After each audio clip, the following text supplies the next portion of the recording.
Ein Friseur hat einen Lehrling gehabt, der hat einen Kunden Tor geschnitten, schneidet er so dahin, hat sich noch nicht recht auskennt und zack, schneidet er ihm in die linken Seiten eine Schorten rein.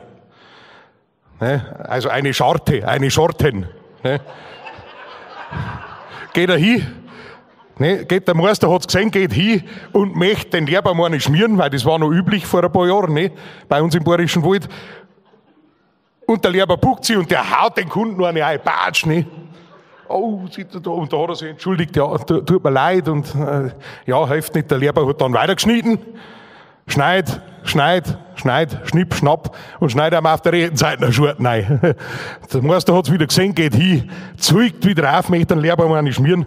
Der Leber buckt sich, bam, hat er dem Kunden auf der anderen Seite noch eine geschmiert, Hat sich wieder entschuldigt, ja, hat nicht geholfen, Der Leber hat weitergemacht, einen Kopf fertig geschnitten, hat ihn rasiert auch noch, mit dem Rasiermesser hat er sauber gewetzt, Und weil er das erste Mal ansetzt, schneidet er ihm schon ein Arschel weg.